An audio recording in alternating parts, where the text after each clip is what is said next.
How to get along with your boyfriend. It's perfectly normal for couples to argue occasionally, but that doesn't mean it's much fun.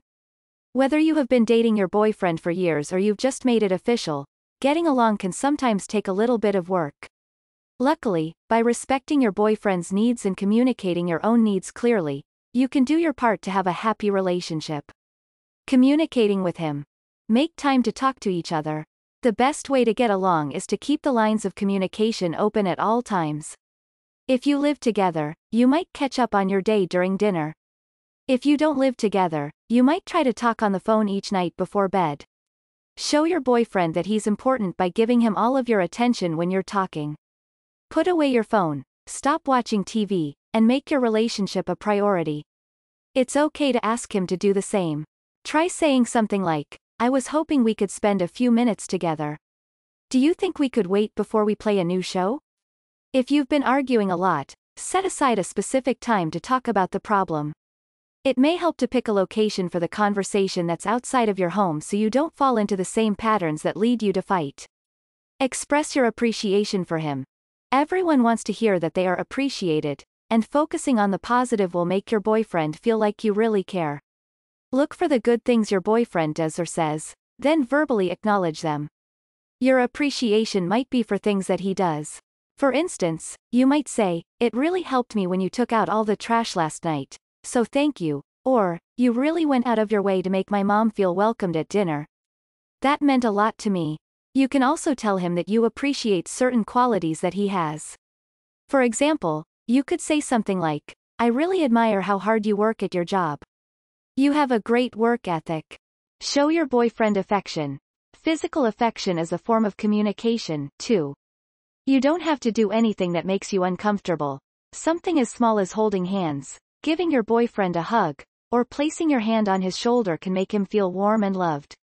People who are deprived of affection are more likely to report feeling less satisfied in their relationships. Express your thoughts openly and honestly.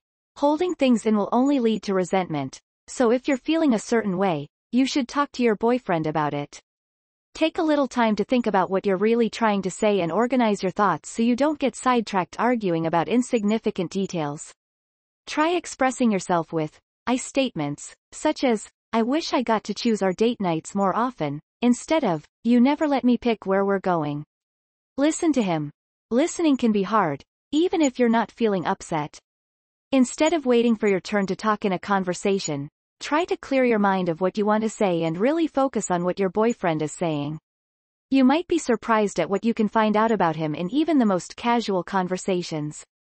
Practice being a more active listener by paraphrasing what your boyfriend said and repeating it back to him. Building a healthy relationship. Plan fun activities together.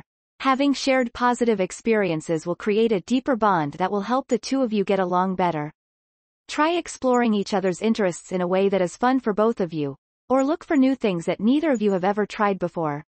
If he loves being outdoors, look for a trail that the two of you could hike one afternoon. If you love live music, see if any of his favorite bands are playing nearby and get tickets for the two of you.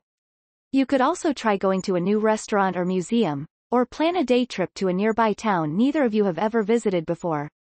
Moving past an argument. Stop the argument as quickly as possible. Disagreements can get heated, but there's no reason to drag them out.